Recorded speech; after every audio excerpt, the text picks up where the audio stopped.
I watched through half-closed eyes as my wife of 10 years rifled through my desk drawer, pulling out my father's watch, the one he'd given me on his deathbed. Jessica held it up to the light, examining it like a piece of merchandise before dropping it into a small velvet bag. She was humming. Actually humming while she pawned off the last memory I had of my old man. I'd been awake for 3 days now, but she had no idea. The doctors thought I was still in a coma. Better that way, I realized, as I watched the woman I'd loved destroy everything I held dear. My name is Mark Holloway, and until 2 weeks ago, I thought I had the perfect life. I'm a software engineer at a mid-sized tech company in Portland, 34 years old, with what I believed was a solid marriage to my college sweetheart. Jessica and I met during our sophomore year at Oregon State. She was studying marketing, I was buried in computer science coursework, and somehow we just clicked. She was vivacious, outgoing, everything I wasn't. Where I was quiet and methodical, she was spontaneous and charming. We married right after graduation, bought a modest house in Southeast Portland, and settled into what I thought was domestic bliss. I worked long hours building security software, while Jessica climbed the corporate ladder at a digital marketing firm downtown. We had our routines, our inside jokes, our shared dreams of starting a family someday. I trusted her completely, with my passwords, my bank accounts, my heart, everything. Jessica knew every detail of my life. She knew about my strained relationship with my sister Erica, how we'd barely spoken since our father's funeral 5 years ago over some stupid argument about his estate. She knew about my vintage guitar collection that I'd been building since high school, my pride and joy, worth nearly $40,000. She knew about my life insurance policy, my savings, my investment accounts. I'd made her the beneficiary of everything because that's what you do when you love someone unconditionally. Our marriage wasn't perfect, but I thought we were solid. We went on weekend trips to the coast, hosted dinner parties for her co-workers, spent quiet evenings watching Netflix while I played guitar and she scrolled through social media. She'd curl up next to me on the couch, her head on my shoulder, and I'd think about how lucky I was to have found my person so young. When her friends would complain about their husbands, Jessica would squeeze my hand and say, "I got one of the good ones." That's what made everything that followed so devastating. The foundation of trust we'd built over 10 years, the shared bank accounts, the joint credit cards, the way she had access to every aspect of my financial life. It all became a weapon she'd use against me while I lay unconscious in a hospital bed. The signs were there long before my accident, but I was too trusting to see them. Jessica had been working late more frequently, coming home with stories about demanding clients and tight deadlines. She'd started going to happy hours with her marketing team, something she'd rarely done before. Her phone was always face down now, and she'd taken to showering immediately when she got home from work. There were the small disrespects that I brushed off at the time. She'd roll her eyes when I talked about upgrading my home studio setup. She started making jokes about my midlife crisis guitars in front of friends, little cutting remarks that made me feel foolish for having hobbies. When I'd suggest we spend Sunday afternoons together, she'd sigh and say she needed space to breathe. She'd begun questioning our financial decisions more aggressively. Why did I need so many guitars? Wasn't my vintage Les Paul just sitting there collecting dust? Why were we keeping so much money in savings when we could be living our lives? She pushed for expensive vacations, designer clothes, dinners at restaurants we couldn't really afford. When I'd express concern about our budget, she'd accuse me of being cheap or controlling.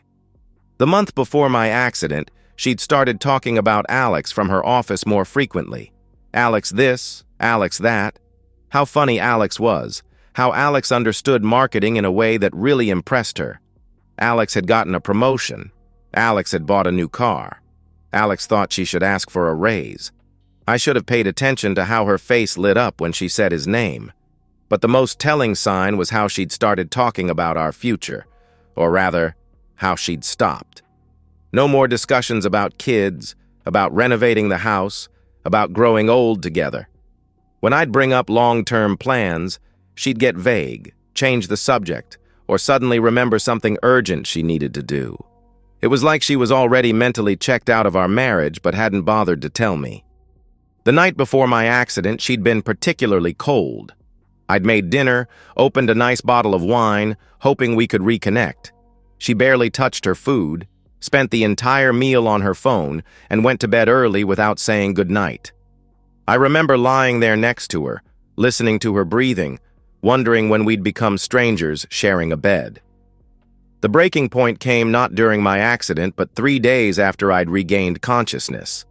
The doctors still thought I was in a coma. My vitals were stable, but I wasn't responding to stimuli. In reality, I was listening, watching, and learning things about my wife that shattered every illusion I'd held about our marriage. It was Tuesday afternoon when she brought Alex to my hospital room. They thought I was unconscious, so they spoke freely. Jessica was wearing a new dress, expensive, something I'd never seen before. Alex was tall, confident, the kind of guy who probably peaked in college and never got over it. They weren't there to check on my condition.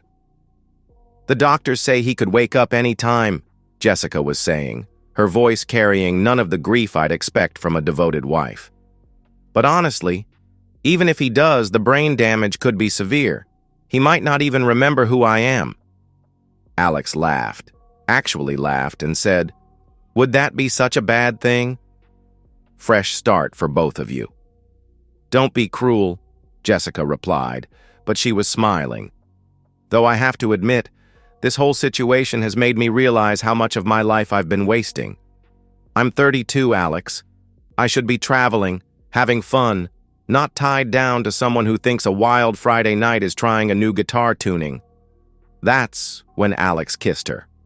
Right there, 3 feet from my supposed deathbed, he kissed my wife, and she kissed him back with a passion I hadn't seen from her in years. My heart monitor stayed steady. Years of meditation and controlled breathing from my anxiety management had taught me to regulate my physical responses. But inside, something fundamental broke. "I've already talked to the lawyer about the insurance," Jessica continued after they broke apart. "If he doesn't wake up in the next few weeks, I can start the process. The policy is for $500,000 plus his 401k plus the house. We could be in the Bahamas by Christmas." "And if he does wake up?" Alex asked. Jessica's expression hardened in a way I'd never seen before. "Then I file for divorce and take half of everything anyway. Either way, I'm done pretending to be the devoted wife. I've wasted enough years." That was my breaking point. Not the infidelity, not even the casual way she discussed my potential death like a business transaction. It was the word pretending. Our entire marriage, everything I'd believed was real, had been a performance for her. She'd been acting the part of a loving wife while planning her exit strategy, waiting for the right moment to cash in and move on. As I lay there, maintaining the facade of unconsciousness, a cold clarity settled over me. Jessica wanted to play games? Fine. But she'd picked the wrong opponent. I'd spent my entire career thinking 3 steps ahead, anticipating problems, building systems that couldn't be broken. It was time to apply those skills to something more personal. The old Mark would have confronted her, would have tried to save the marriage, would have given her the benefit of the doubt. But that Mark died in the car crash. The man lying in this hospital bed was someone new, someone who understood that trust, once broken, could never be repaired. Someone who knew that the only response to betrayal was complete and total victory. My plan began forming that very night, lying in the dark hospital room while Jessica went home to play grieving widow on social media. I had advantages she couldn't imagine. First, everyone thought I was unconscious, giving me perfect cover to observe and plan. Second, my sister Erica was a family law attorney, and despite our estrangement, she'd been listed as my emergency medical contact since my marriage, something I'd forgotten but Jessica never knew. Third, I'd built my career on understanding systems, security, and how to exploit weaknesses. The next morning, I waited until Jessica left for her emotional support coffee with Alex, then carefully opened my eyes and called for the nurse. I explained that I'd been conscious for days, but wanted to keep it secret. I needed to process things privately before dealing with the media attention my accident had generated. The medical staff was surprisingly accommodating, especially when I mentioned concerns about my wife's behavior. My first call was to Erica. We hadn't spoken in 5 years, but blood runs deeper than pride, and when I explained the situation, she was on a plane from Seattle within hours. Erica had always been the fighter in our family, sharp, relentless, and absolutely unforgiving when someone crossed people she cared about. I'd forgotten how formidable she could be until she walked into my hospital room with a briefcase and a look that could melt steel. "So," she said, settling into the visitor's chair, "your wife thinks you're dying. She's already spending the insurance money, and she's fucking her coworker in your bed. Did I miss anything?" I filled her in on everything I'd observed and overheard. Erica took notes with the precision of a seasoned attorney, asking pointed questions about assets, accounts, and Jessica's recent behavior. By the end of our conversation, she was smiling. Not a pleasant smile, but the predatory grin of a lawyer who'd just found her prey's weakness. "Here's what we're going to do," Erica explained. "First, I'm transferring you to a private rehabilitation facility where we can control the information flow. Jessica will think you're still unconscious. Second, we're going to document everything, every lie, every betrayal, every cent she steals. Third, we're going to systematically remove her access to all assets while building an airtight case for fraud, adultery, and attempted medical coercion. The smart home system I'd installed 2 years earlier became our secret weapon. Jessica had no idea that every camera, every microphone, every sensor was still synced to my phone and backed up to a cloud server she couldn't access. While she thought she was operating in secret, we were recording everything. Her conversations with Alex, her phone calls to insurance companies, her casual discussions about pulling my life support. Erica set up a war room in her Seattle office, coordinating with local attorneys and private investigators. We discovered that Jessica had already made preliminary inquiries about accelerating the insurance payout process. She'd contacted 3 different funeral homes for pre-planning purposes. She'd even researched which countries don't have extradition treaties with the United States, though she'd tried to clear her browser history afterward. The beauty of my plan was its patience. Jessica was moving fast, driven by greed and lust, making sloppy mistakes. I had time, resources, and most importantly, legal cover. Every action we took was documented, justified, and completely above board. By the time she realized what was happening, it would be far too late.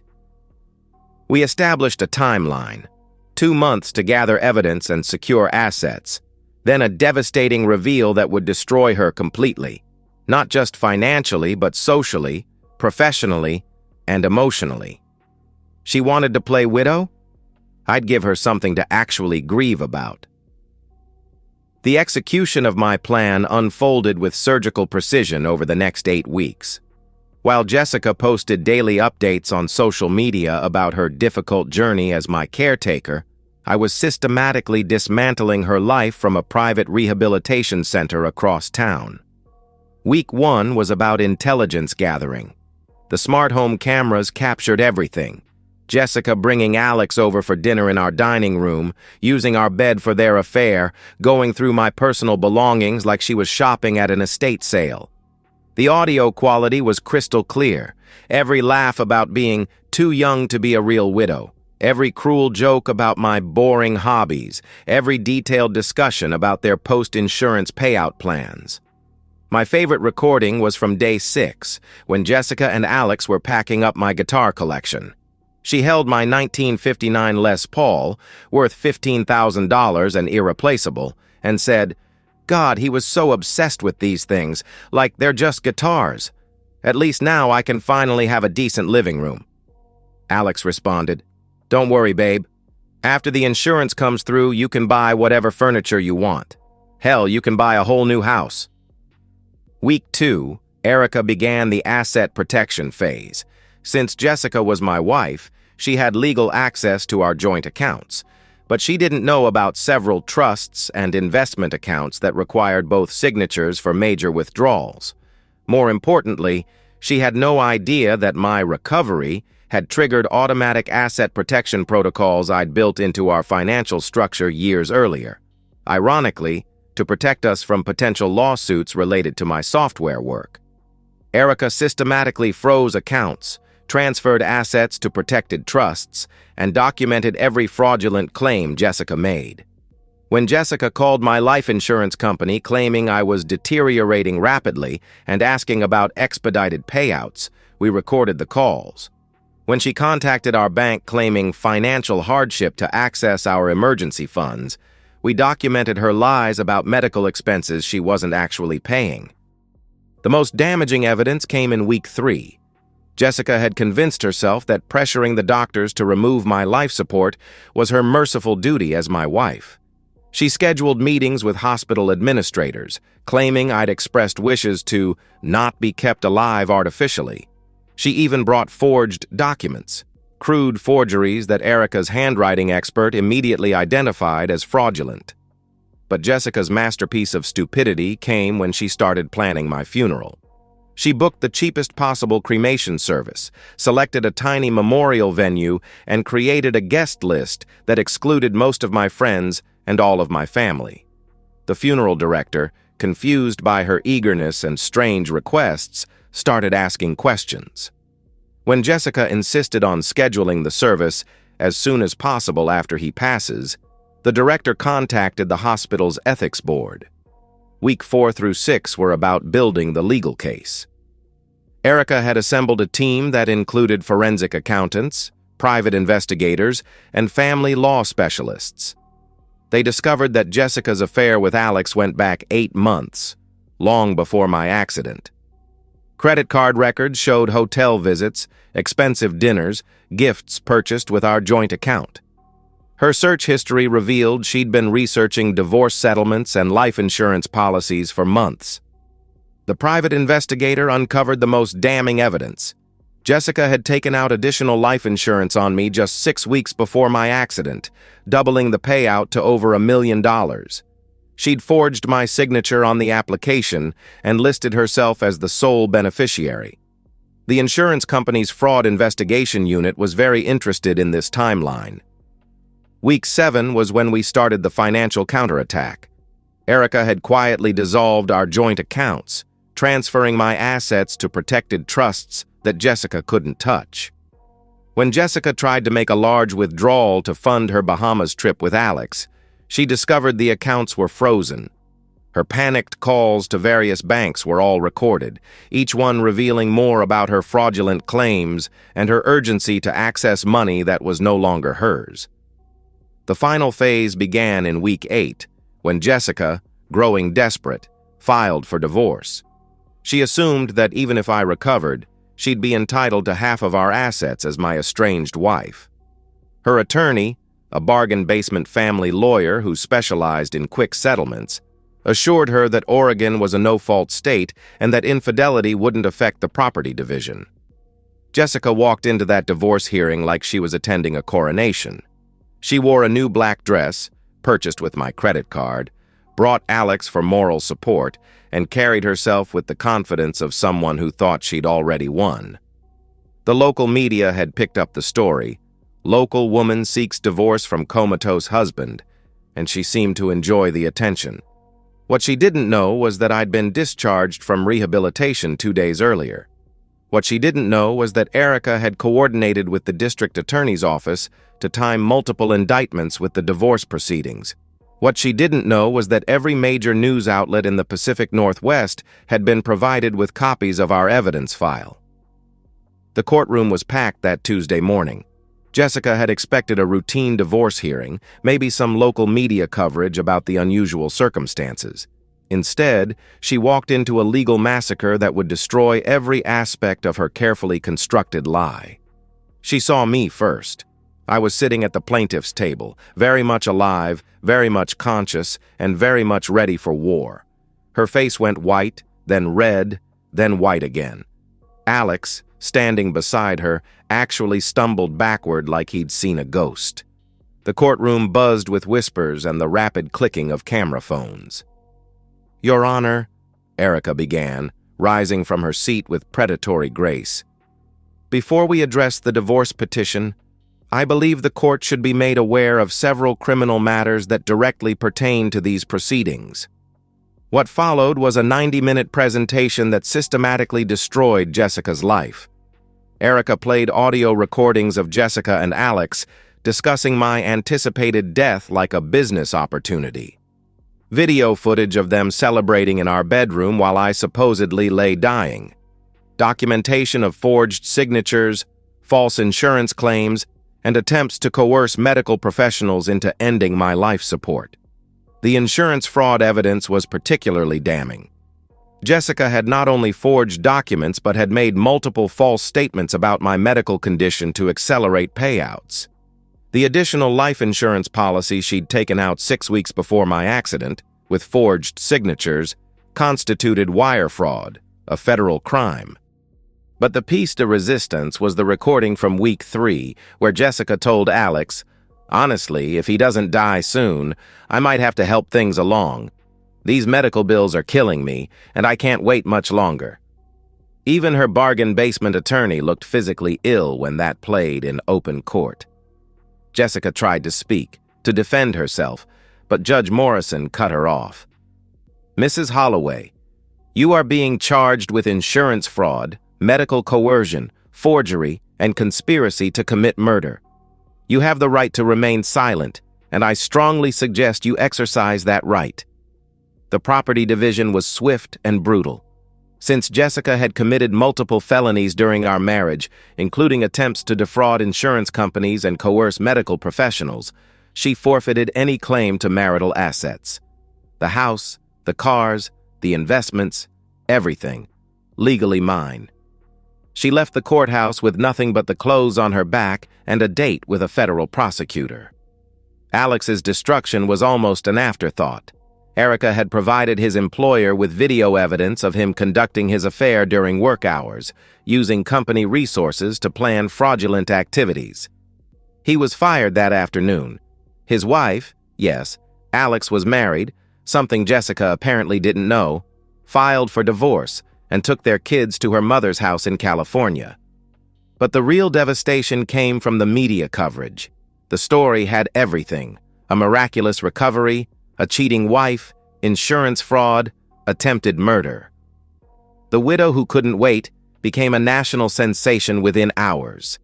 Every humiliating detail, every cruel laugh, every callous discussion about my death was broadcast across social media platforms.